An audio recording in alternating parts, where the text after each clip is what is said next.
The Rainbow Tower. Written by Alex Tymms.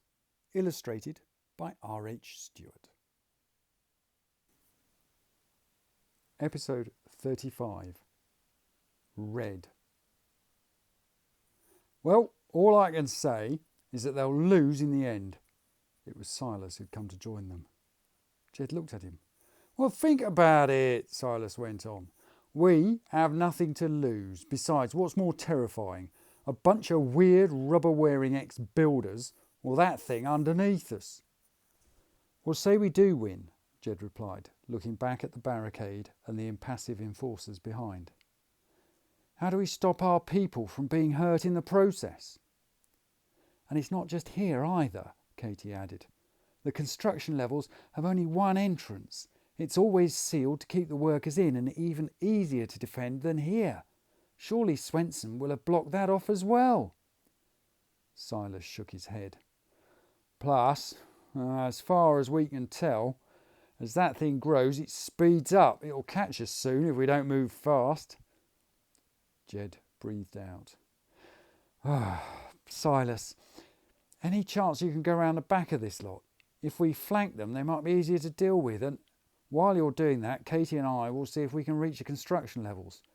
We'll try to mobilise Fox and his men. If we can break out the building site while you're breaking in, we should be able to pull the same trick on them. Silas grinned. Yeah, that should work. I'll send some men up the pipes now. Oh, not more pipes, Katie said quietly. Only to enter Red, Jed replied. Once we're in there, I have an idea. The men Silas sent only just fitted up the water pipes ahead of Jed and Katie. All Jed could hear as he followed them was grunting and swearing as they bumped and scraped their way up, but it wasn't long before Jed and Katie stood in the plush, quiet corridors of Red. The men hurried off, sounding strangely quiet on the thick carpet, to find their way round the back of the enforcers. Jed looked around. Beside him, Katie was scowling again. I hate it deserted like this. When I think of what that man has done... Come on, Jed said.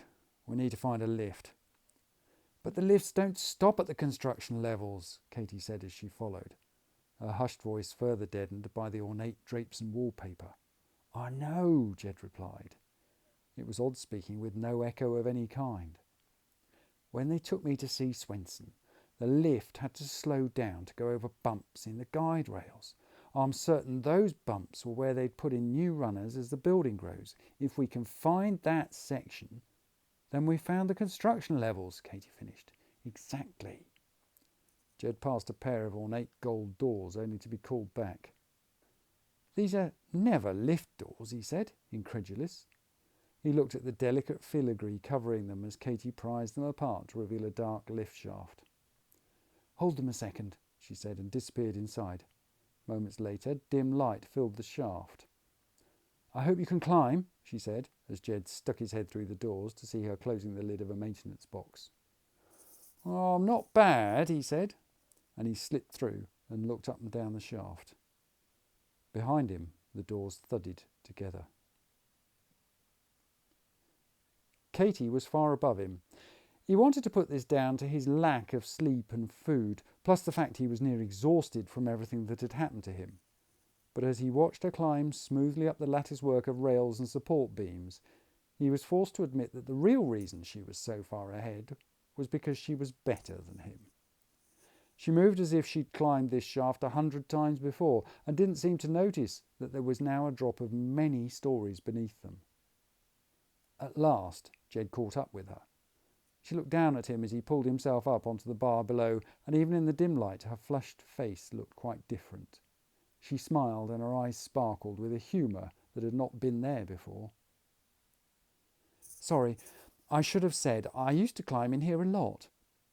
I guessed, Jed replied as he sat on a beam, flexing his stiff calves and hands. This is where I used to escape from my mother. She could get too much sometimes. She looked around. I've never been this far up the shafts, though. She smiled down at Jed. The construction levels were fun to climb, always changing. I'd sneak off when Mum was working there as well. As she stretched up to start climbing again, Jed surprised himself by noticing the way her overalls pulled against her body. He looked away hurriedly as she glanced down at him. "Are you ready?" she asked, a hint of a laugh in her voice.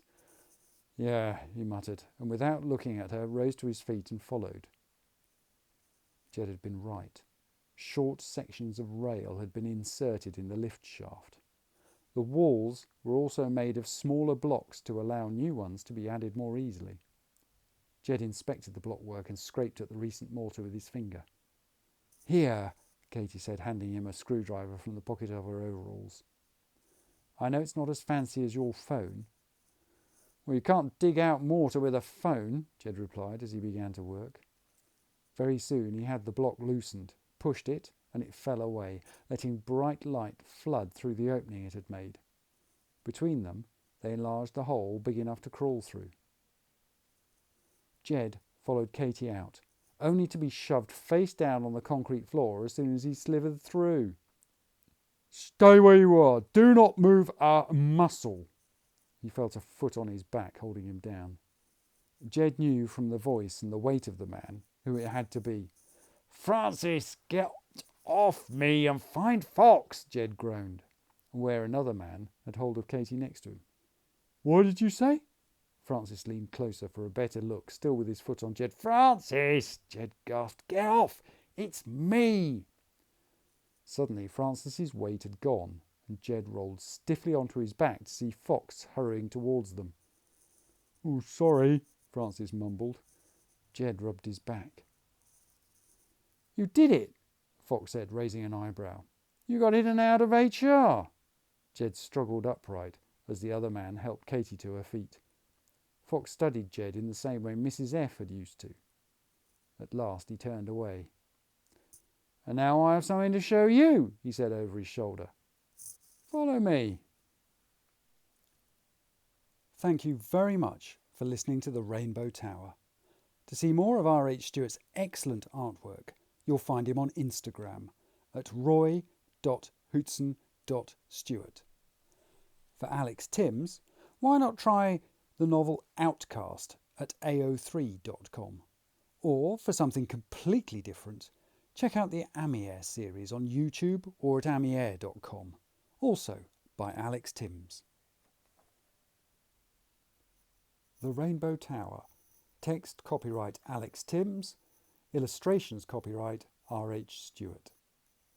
The right of Alex Tymms and R H Stewart to be identified as the author and illustrator of this work has been asserted in accordance with the Copyright Designs and Patents Act 1988.